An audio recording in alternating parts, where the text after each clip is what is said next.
We're live to air, man. Stone from Africa TV, HipHopCanada TV. Yeah. What's poppin', man? Who are we here with? You know who we're here with, man. You know who we're here with. The Stolen from Africa representative, Mr. Okay. Rochester. Then do your thing. And if it's hot, then let it drop. And if it rolls, then turn it up. Bell, man. Yeah. All right, so we're just gonna get right into it, man. A lot of people have been asking, like, what's going on with like foundation. That you kind of been doing some of your own thing, man. I've been hearing about new management. And, so like, what's going on with that, man? You know, you can start a lot of there's gonna be a lot of fucking bulletin posts now, yo. A lot of beats, but real simple. The foundation is dead. It's buried. It's done. It's over. At least in my eyes. Me and Sterling are no longer working together. It's not a beef. It's not a beef. It's not like that. Ain't nobody running up in nobody's house. Ain't nobody trying to do anything to nobody. It's not like that. You know what I mean? I think we've been through enough to know, that we would never deliberately try and do anything to hurt each other. But as a businessman, I felt like I had to move on with my career. You know what I mean? It just got kind of hard. I'm gonna be honest with you. You know what I'm saying? It just got kind of hard having to hear all the time that, you know what, Juice, I like working with you. I love working with you, but it's, you know what I mean, that whole situation that you're dealing with, I can't deal with it. I can't deal with it, man. I got 3 a.m.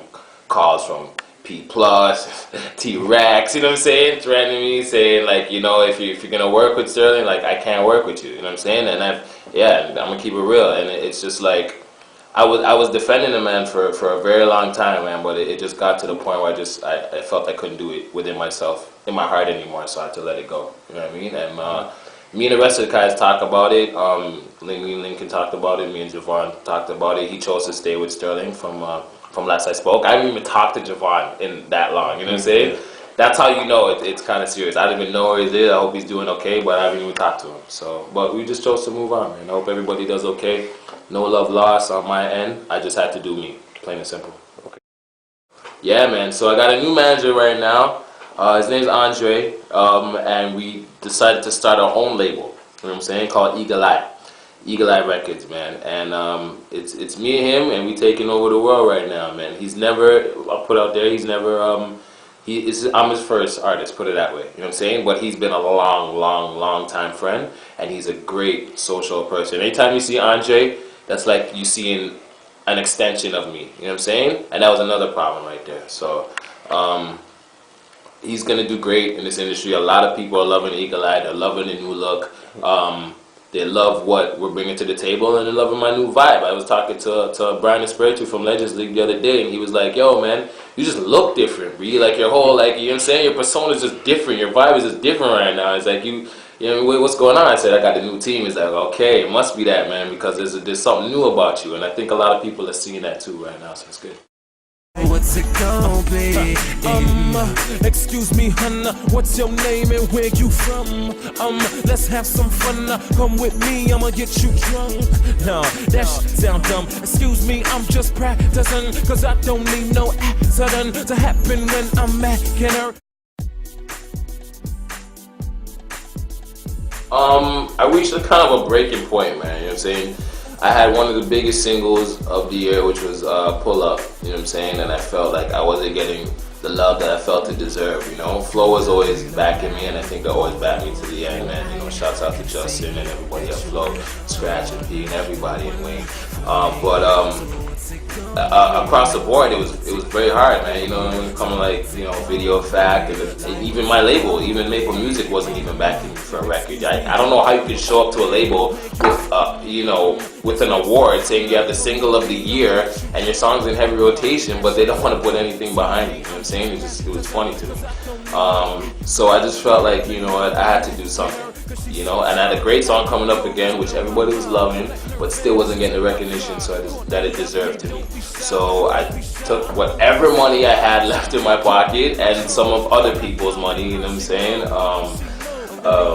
and I went and shot this video on the Bahamas, yo. Shouts out to Jenny, man, and the Ill Kids, yo, for putting the idea in my head that I could really do this, man. Because if it wasn't for Jenny from Flow, I would it probably would have never happened, man. And shouts out to Steven Guerrero, the director, who put a lot of blood, sweat, and tears into that video, man. You know what I'm saying?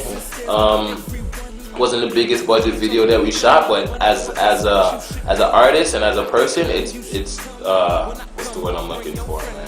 It felt the most right out of everything. You know what I'm saying? Because I was in there, I was holding lights. You know what I'm saying? I was running, getting water. I was helping produce. I was on the camera, everything. You know what I'm saying? I wasn't just the star in the video, man. I was the worker. I was the producer, and you know, we put a lot of blood, sweat, and tears in that. So I'm glad. I have no regrets with that video whatsoever.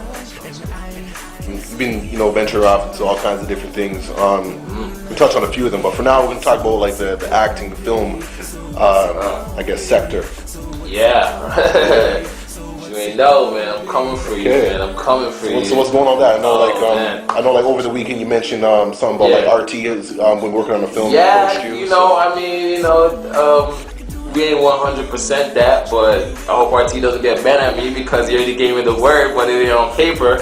But he asked me to be in a couple flicks that he's working on, man. So I was very humbled, and you know, I was like, thanks, man, I appreciate it, because I've always been telling him I'm trying to do the acting thing and stuff like that. I've been taking my lessons, and you know what I'm saying. And everybody knows me, Rochester, with the movies and stuff. I study that shit all the time, man. So I felt it's a good look for me to start doing it, and RT seen it too, so he asked me to be involved in the next project that he's doing, which of course I accepted. And I'm also shooting a short film out in Ottawa when I come back from my tour called The Devil's Candy, where I get to play, like, you know what I mean, the gangster that everybody know Rochester to be, where I'm biting up gals and boxing them up and selling drugs and everything like that, man. So not far of a stretch, because, you know, still. But you know, man, but it's a good look. It's a good look, man. Shouts out to Tasha for helping me out. So yeah.